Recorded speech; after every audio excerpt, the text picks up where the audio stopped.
Salam alaikum. Notre propos d'aujourd'hui consiste à faire quoi? À étudier, à nous rappeler ce que nous appelons le langage. Le langage mathématique. Mathématique.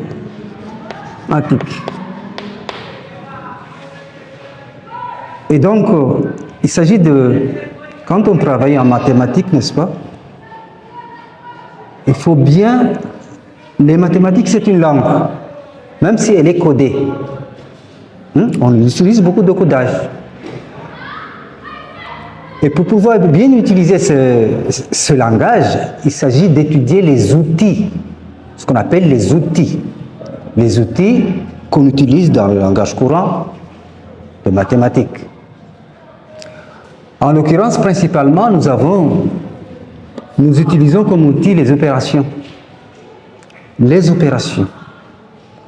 Aussi, nous utilisons les fonctions. Ce sont les deux principaux matériels qu'on utilise le plus souvent en mathématiques. Mais pour pouvoir utiliser ces deux données, il s'agit de faire quoi? Il s'agit de bien les utiliser. Par exemple, quand il s'agit de faire une opération, on dit « je fais l'opération ». C'est le verbe « faire ». Je fais l'opération, par exemple, ce que vous appelez l'addition. Ou, l'autre mot, c'est qui? C'est lequel plutôt? La somme. Et la notation, c'est que si tu as deux individus comme ceci, A et B, pour faire, on note A plus B. Maintenant, comment le lire? Comment le lire? C'est pas A plus B, non. Je fais la somme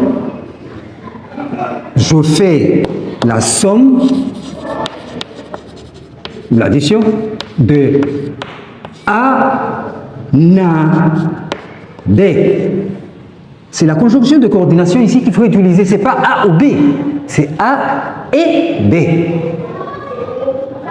Est-ce qu'il y a une condition pour faire la somme de deux réels? Si nous sommes dans R, non. Il n'y a aucune condition. On peut faire la somme de deux nombres. Si on est dans l'espace vectoriel, dans un espace vectoriel, ce qu'on appelle un espace vectoriel, des vecteurs, quand on utilise les vecteurs, on fait la somme du premier vecteur et du deuxième vecteur. Une autre opération, c'est laquelle? C'est le produit. C'est-à-dire la multiplication. Il y a toujours deux mots. Multiplication. Encore une fois, en utilisant toujours les lettres A et B, c'est A, B, ou A, point B, ou A, ce sont toujours des notations A fois B. Maintenant, la somme, quand vous lisez, vous allez dire que je fais la somme, non, le produit plutôt, je fais le produit de A, maintenant c'est pas la conjonction de coordination, mais plutôt A par B. C'est pas le produit de A et B, mais plutôt le A par cette préposition. Maintenant, alors, vous allez me demander, la somme. Il y a la somme, il y a le produit. L'autre opération qu'on peut faire, c'est le rapport. Le rapport ou la division.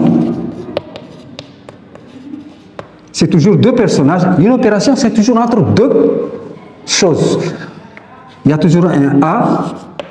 Et s'il s'agit d'un rapport, automatiquement, la notation toujours, c'est A par B. Ou la division de A, et au niveau de la lecture, toujours, c'est que je fais, encore une fois, je reviens toujours sur ce mot-là, je fais, c'est le verbe faire une opération. Et là, dans ce cas-là, ici, je fais le rapport de A, qu'est-ce qui relie le deuxième terme, c'est B.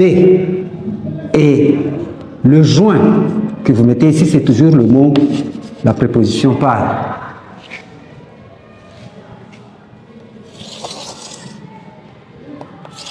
Maintenant, vous allez me dire que, bon, on a utilisé la somme, le produit, la division, mais il y a deux autres opérations qu'on n'a pas évoquées. La différence. Mais la différence, c'est quoi? Une différence, en fait, c'est une somme. Parce que quand vous notez A moins B, en classe de 5e, 4e, nous avons vu les nombres relatifs. Comme quoi il y a des nombres positifs, comme quoi il y a des nombres négatifs. Quand vous écrivez A moins B, mais c'est une addition. Quand vous écrivez A moins B, c'est la même chose que c'est une somme. Comme ici. Et c'est A plus l'opposé de B. Donc, ce n'est pas la peine de détailler, puisque une somme, une différence plutôt, c'est une somme. La condition, c'est la même chose ici. Attendez, ici, pour faire le produit de deux réels, il n'y a rien à signaler. Pour faire le rapport de deux nombres, il y a une condition quand même, il ne faut pas que le dénominateur, vous voyez, le dénominateur ne soit pas égal à 0. Maintenant, il y a une autre opération. On revient sur la notion de rapport. Et la première chose que je regarde ici, c'est qu'est-ce que c'est l'inverse? Qu'on note l'inverse de A, c'est 1 sur A. Que vous pouvez noter aussi, c'est A à la puissance combien? Moins 1, quand A est un nombre réel. Et ici, au niveau des fonctions, je n'ai pas fini ici. Au niveau des fonctions, on dit, je prends. La différence ici qu'il faut, et c'est ce mot de vocabulaire qu'il faut utiliser dans votre langage courant. Pour les opérations, je fais l'opération. Mais pour les fonctions, je prends l'image de Foulal par la fonction donnée. Par exemple, en premier lieu, la fonction inverse, qui a un élément associé 1 sur cet élément. Et j'ai dit ici, bon, je prends, au niveau de la lecture, je prends l'inverse de qui? De A. Et comme condition, évidemment, ici, il ne faut pas que A soit égal à 0. Pourquoi j'ai initié la fonction inverse dans ma liste ici? Pourquoi? Parce que si vous revenez, je fais un petit rappel ici, à savoir que quand vous écrivez A sur B, c'est la même chose que A multiplié par 1 sur B. 1 sur B. Mais qui est 1 sur B? 1 sur B, c'est l'inverse de B. Mais dans ce cas-là,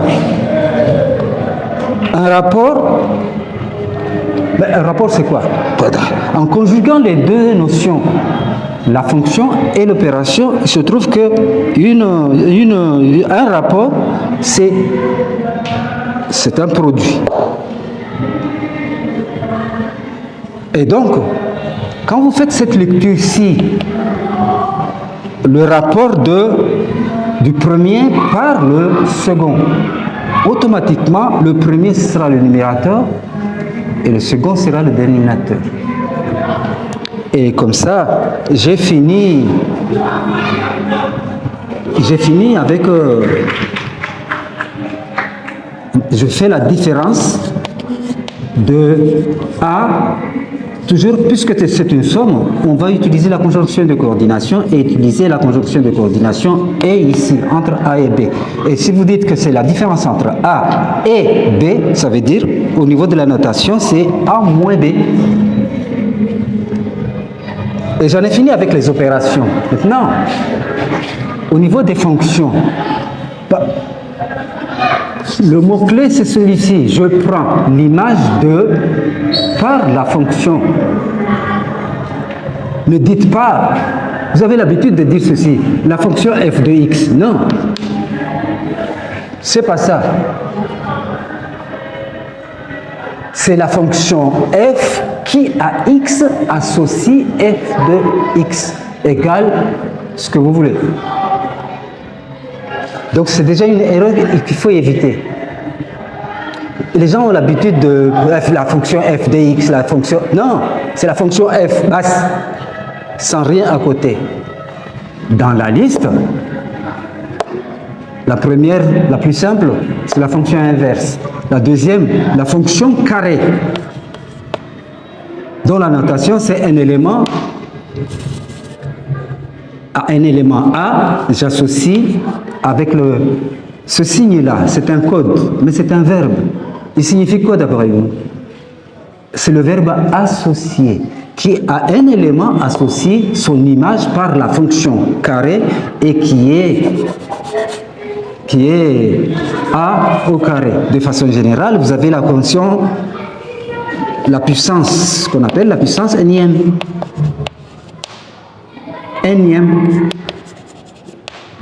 Et c'est pour changer un peu avec ça là, j'utilise ce verbe là. Et ce sera à la puissance n.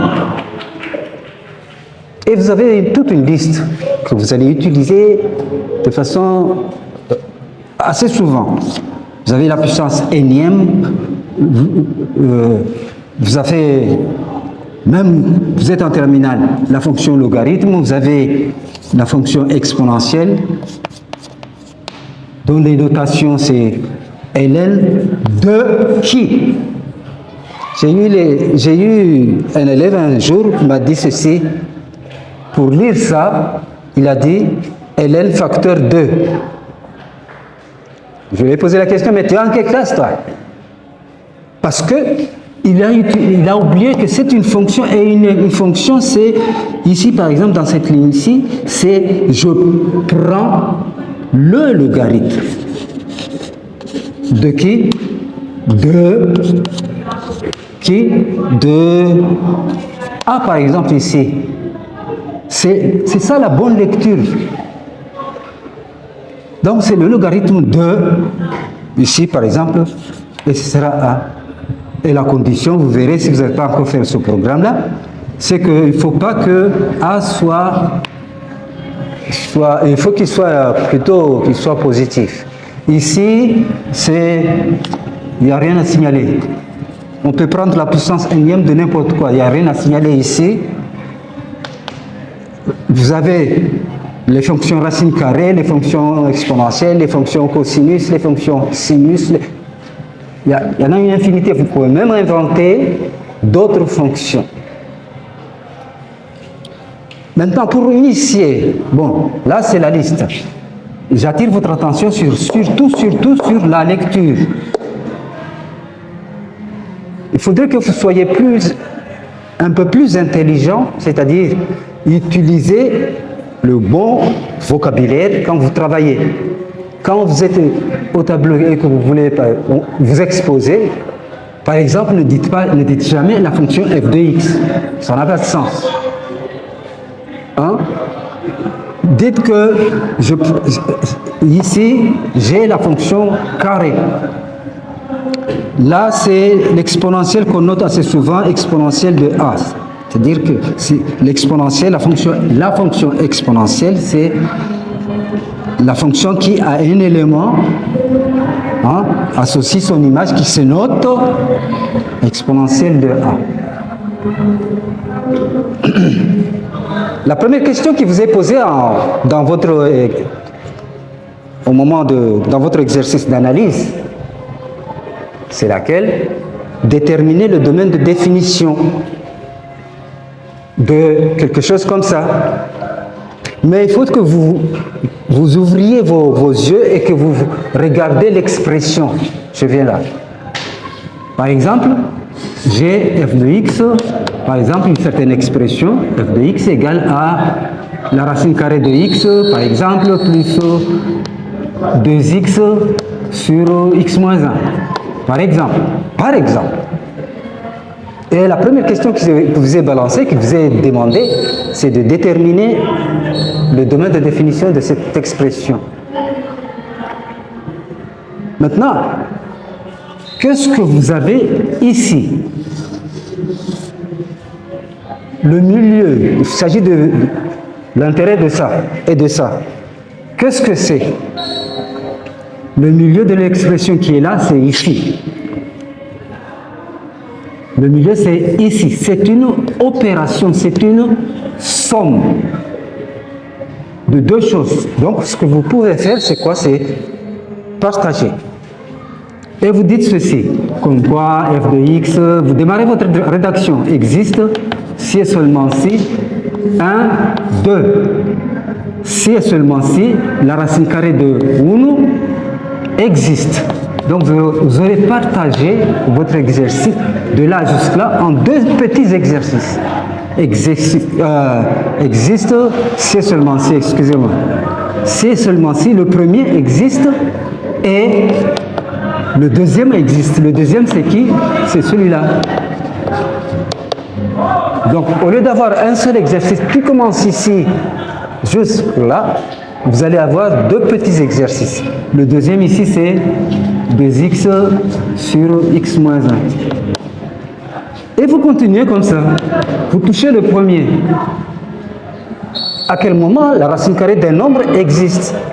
C'est quand ce nombre, vous répondez à la question, c'est une question. C'est seulement si, le premier, le contenu, voilà. Et vous évoluez. Donc, j'ai réglé ça. Et maintenant, cet objet-là, c'est quoi? C'est un rapport. Et un rapport existe si et seulement si le contenu du dénominateur est différent de 0. Et ce contenu, c'est qui? C'est x moins 1. Ce sont toujours des questions. Celle-ci est réglée. Donc ici, x, c'est réglé, 0. Et vous réglez aussi ici, doucement.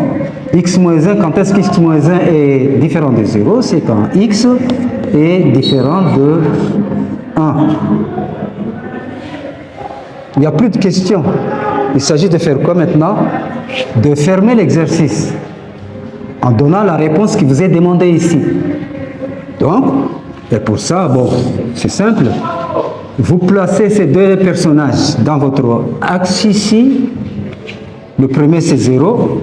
Il est là. Le deuxième, c'est 1. Dans l'ordre, c'est 1, il est là.